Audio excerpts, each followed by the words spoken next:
Salut et bienvenue dans un nouvel épisode de Français avec moi, FAM.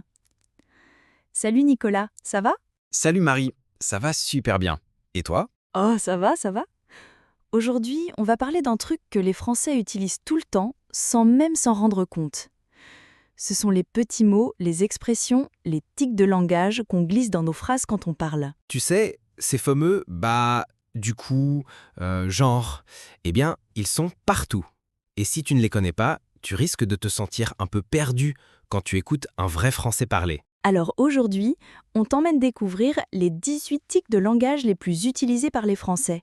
Tu vas enfin comprendre ce que veulent dire ces petits mots étranges et surtout dans quelles situations les Français les utilisent naturellement. C'est comme si on te donnait une paire de lunettes spéciales pour mieux comprendre le français de la vraie vie. Ah, n'oubliez pas de télécharger le PDF avec les transcriptions en français et en anglais et d'activer aussi les sous-titres si vous préférez. Alors, prêt?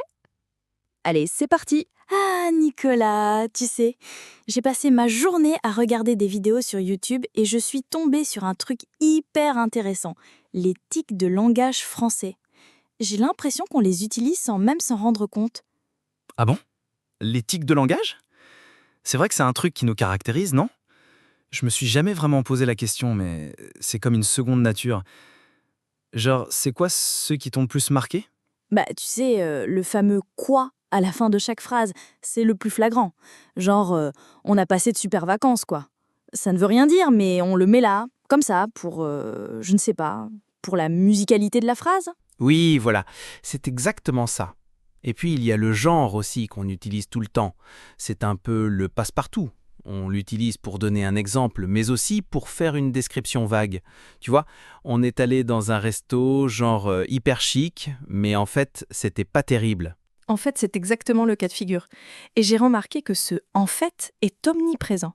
C'est comme si on avait toujours besoin de clarifier quelque chose, même quand c'est déjà clair. En fait, j'ai pas envie de sortir, je suis crevée.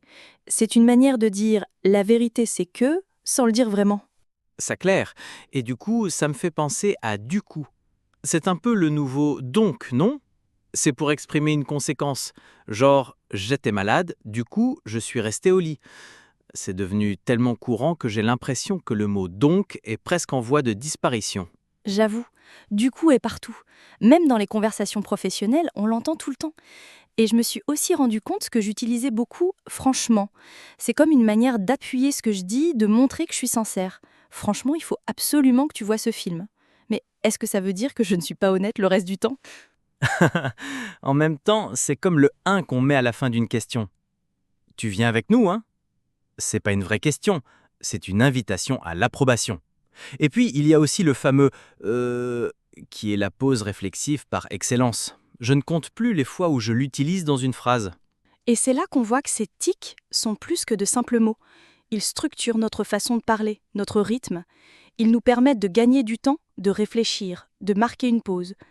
Et le ben aussi, c'est une interjection de réflexion. Ben, je ne sais pas, on pourrait peut-être y aller demain? Et le fameux tu vois. Je me suis fait la réflexion l'autre jour. Je l'utilise constamment.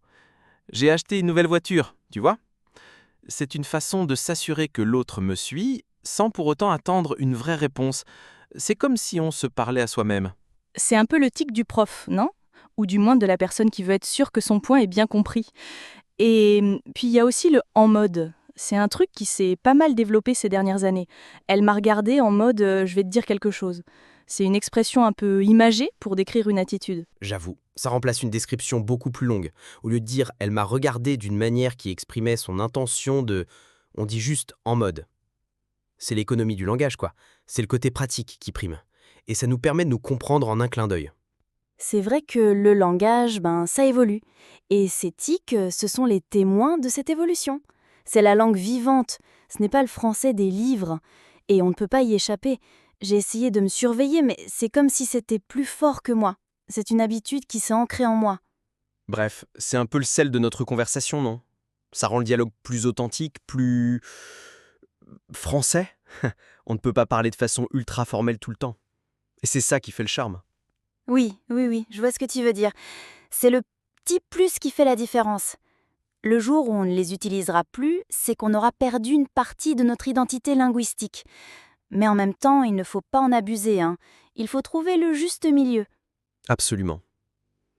C'est comme le sucre est dans le café. Trop, et c'est écœurant. Juste ce qu'il faut, et c'est parfait. Et c'est vrai qu'il y a un certain équilibre à trouver.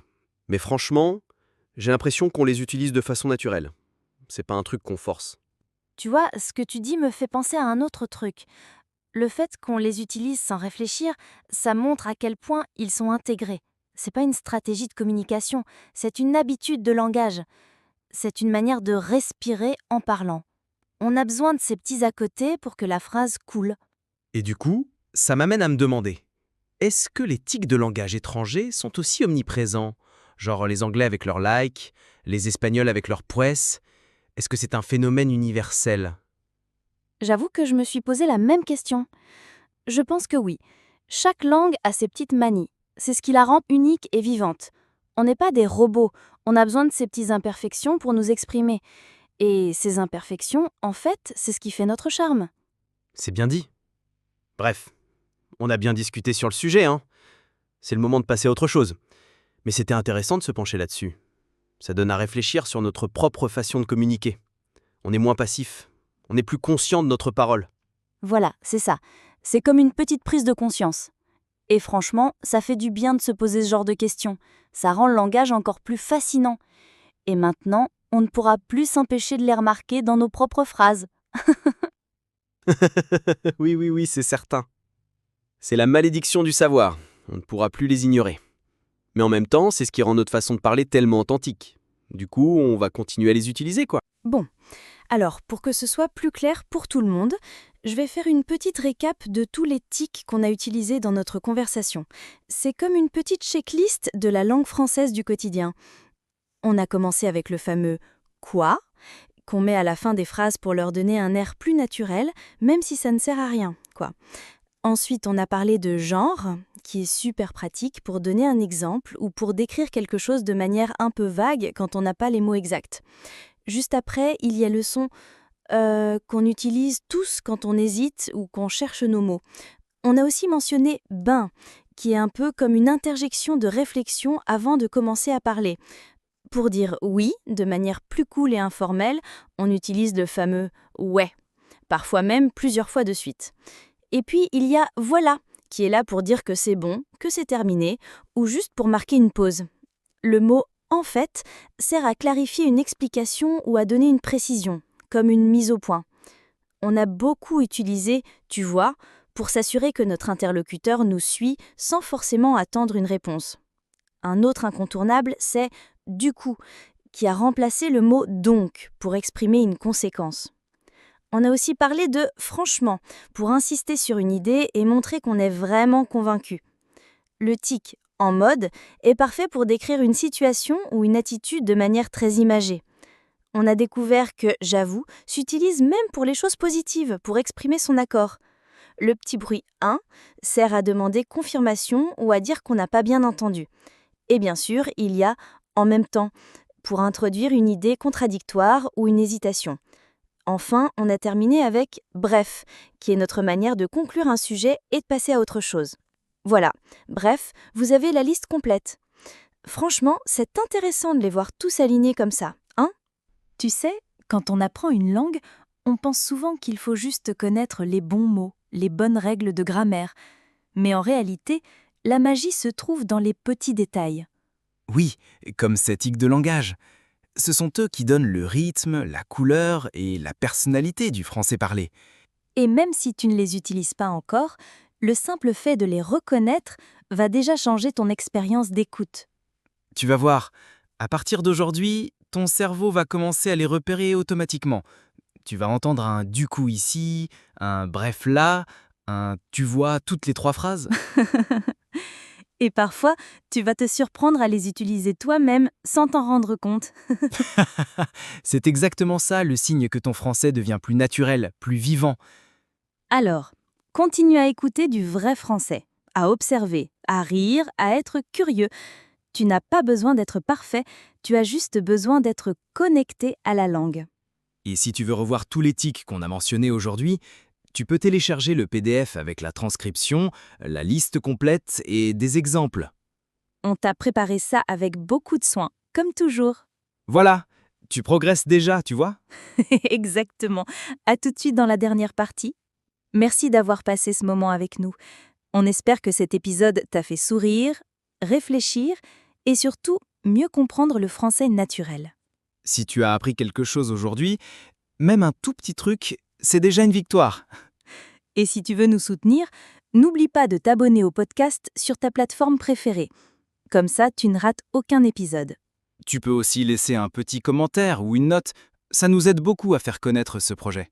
Et surtout, pense à télécharger le PDF de l'épisode. Tu y trouveras la transcription complète, tous les tics de langage, des exemples et un petit exercice sympa pour t'entraîner à les repérer à l'oral. C'est gratuit, c'est pour toi et c'est sur notre site. Merci encore d'être là, de faire ce chemin avec nous. On est très fiers de toi. À très bientôt pour un nouvel épisode de Français avec moi. Femme. Prends soin de toi et surtout, continue à apprendre avec plaisir. À la prochaine.